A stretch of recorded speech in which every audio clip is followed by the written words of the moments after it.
Hi, this is Eric Martin with Boardgame Geek. I'm here with Adnan Badi from Monolith Editions, and we're here in Cannes in 2017 looking at a prototype of Batman the board game. That's right. Which was a surprise for me walking through this initially. I mean, you could hardly miss the posters on the walls. We made them obvious. Yes. Attracting a lot of attention here. So yes, it does. I could hope you could talk about how to play. There's been many Batman games. Yep. I mean, the deck building games, and WizKids has have some. So games, yeah. Yes, how did this come about, and what is the game like? So I don't know if you could talk about the origins of it. Sure. Well, what we do in Monolith is that we like to make games with strong contents, with great mechanics, but also strong content. That's why we went with Conan for the first game, and that we wanted to go with something on a wider scale for the second game that we do, which is Batman. The way it works, for those who know a little bit about Conan, it's the same game system, which has been enhanced. It's some kind of a version 2.0 of the Conan system. So it is still an asymmetrical game, where you will have the heroes playing together in cooperation against one player who will play, let's say, the bad guy, the overlord in Conan, the supervillain in Batman. Right. So of course, everything that you see here is a prototype. We are on the very early stages of the project. There is a lot of things which are not yet fixed. The game system is pretty advanced now. You also, as I said, some miniatures which are already sculpted. Right. But everything is still in progress. That's right. Okay. I mean, that's sort of a difference. I mean, maybe from the convention here in Cannes versus other conventions I see is there's a lot of open playtesting of everything. Yes. Many other publishers are very secretive and you know, do want to work in the back room and do this, but I've noticed almost all the French publishers are playtesting everything. That's and correct. Just want feedback, more feedback, more feedback. That's exactly what we do. We like to show how the game works, to get people involved in the game even before it is finalized. That's what Frédéric Henry, the designer of the game, likes to do. He likes to travel around France with his prototype, make it play, have the feedback from the maximum of people he can have, and then try to fine-tune his game this way. So yeah, that's. All right. So maybe if you can give an overview of how the flow of the game works, what the goal is for those who don't know Conan. The system revolves around this system of gems, energy gems. For the hero, it works this way. Each hero has a green reserve zone, where there are gems that the hero can use to perform various actions like attacking, manipulating things, defend, etc. So every time a hero performs an action, he will move gems to the selected action. Here it's the melee attack. And the number of gems gives the number of die from that color that the hero will have. Okay. In Batman, we have 5 types of dice. We have the yellow one, which is, let's say, the weakest one. It's basically just how the successes are distributed on the die. Right. You have the orange, which is a little bit stronger. The red, which is the stronger one. And you now have 2 additional dice, which is first the green one, which has the same chances of success than the yellow. It's just how the successes are distributed that changes. And the blue one, which also has a different distribution, it's fewer times but stronger, basically. This is very interesting to use because basically it represents a character like Bane, for instance, who does not hit very often, but when he does... But when he enhances himself, he powers up. That's correct. Okay. So, if I go back to this example, if I put 2 gems on the melee attack, I will have 2 orange dice that I will roll, and I will inflict that many. That's a good roll. That will inflict that many damage to my opponent.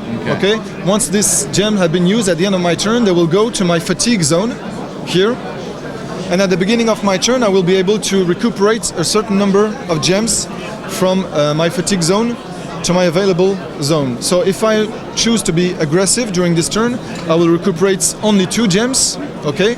So which will transfer from here to here, that I will be able to use to perform all the actions. And if I say, okay, this turn I will be cautious, I will recuperate more gems, but at this turn I will only be able to defend myself. I won't be able to move, attack, or do other actions. So this is a system where you have to manage your gem to carefully choose where you want to spend them, how you want to spend them, and when you want to spend them. Because this gem represents your ability to act, your action points, but also your life points. Because when you are wounded, your gems will go from the fatigue zone to the wound zone. Okay, so it will prevent you from using all your gems, and the more wound you suffer, the less action you will be able to perform. Okay. And I should mention here, we've got samples of other heroes with different distributions of. Of course, here, for instance, Redwood is good, but is average on the melee attack. For instance, Batman is very good at it. He has a red die. Catwoman, well, it's not her stronger aspect. She rolls yellow dice, but she has other action that she can perform, which are like, for instance, the manipulation, which is used in this scenario to defuse bombs. She's the one who can defuse the bomb easily. Okay. So one of the changes we implemented on Batman regarding, well, one of the difference between Batman and Conan is the fact that in Conan, when all your gems were in the wound zone, you were dead. The character was dead.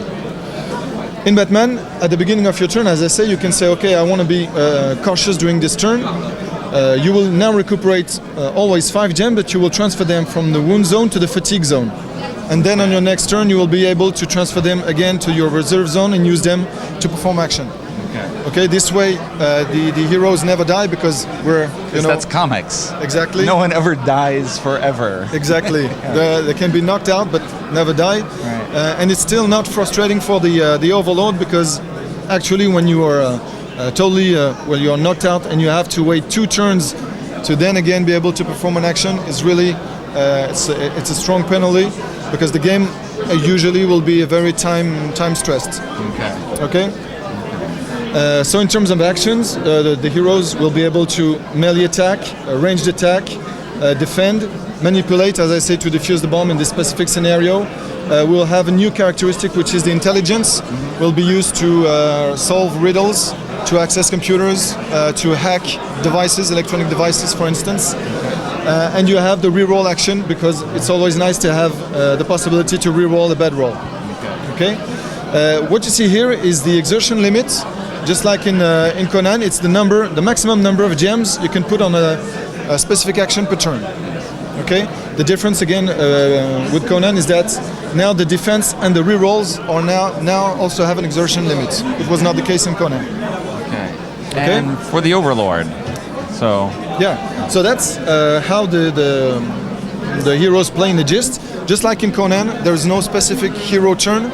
It's a totally the heroes play totally in cooperation. They decide first Batman can move, attack, then Red Hood does his movement and attacks too. Batman takes the hand again, plays again. It's totally free up to the moment whether they do not have any more gems to spend, or they decide to stop to save some gems to defend themselves. Right. Then it's up to the Overlord to play. Okay. How it works? It's basically the same. The Overlord also has gems in his green reserve, and gems in his fatigue zone. Okay. At the beginning of the Overlord turn, he will not say whether he is aggressive or cautious. He will always recuperate 5 gems that he will transfer from here to here. Okay. How it works is that the Overlord has tiles that represent specific characters on the map, which have the same characteristic and are grouped in a tile. So, for instance, here, this tile with the a thug with a crowbar. A thug with a crowbar. The green miniature represents all the miniatures that you have in green on the board. Okay.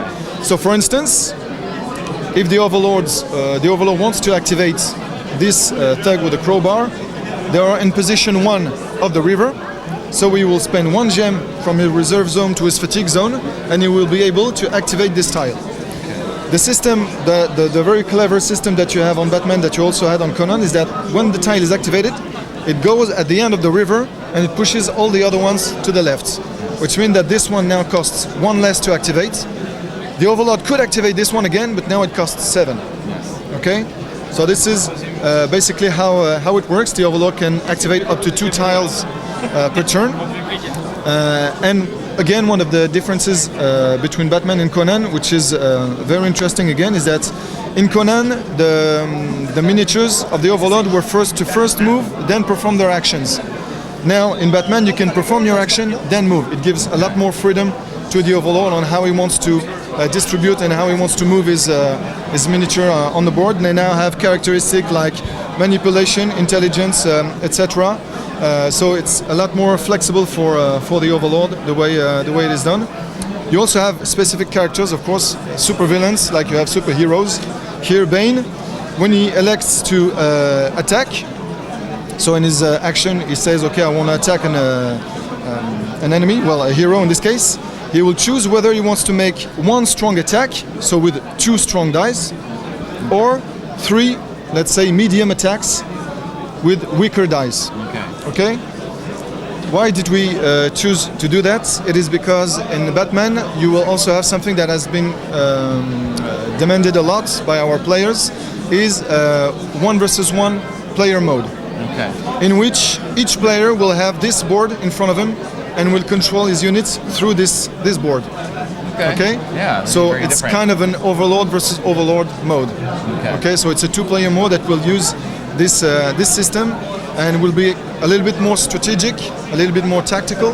It's also scenario based because every game of Batman will be scenario based, and the 1 versus 1 will be 2. And so it will give a little bit more meat to the players in this mode. When you have that 1 versus 1, is this 2 overlords, or one person would have hero tiles? It will be, yes. One person will have the hero tiles and the other one will have the villain tiles. Yeah. All right.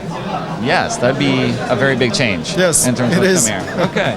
And you mentioned the scenario base. What are some examples of scenarios, or what would be victory conditions for the Overlord versus heroes? Again, we're really based on the content.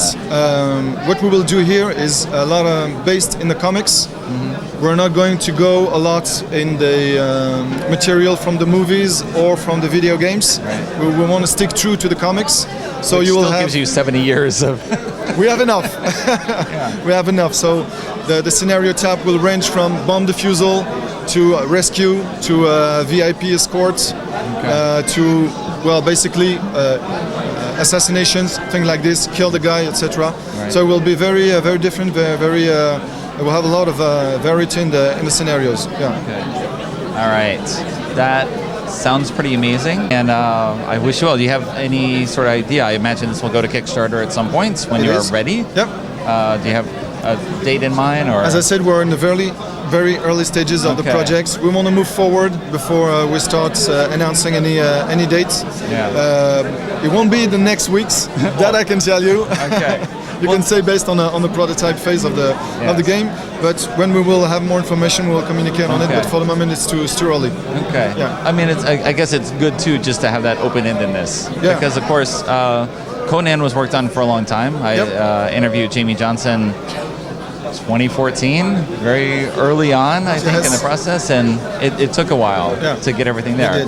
It might have blown up a little bigger than you expected on Kickstarter. Also, that's why we also had some little minor troubles after the Kickstarter. Yes, good troubles. Yeah, that's it. All right. So yes, we want to move forward as much as we can before we announce any dates.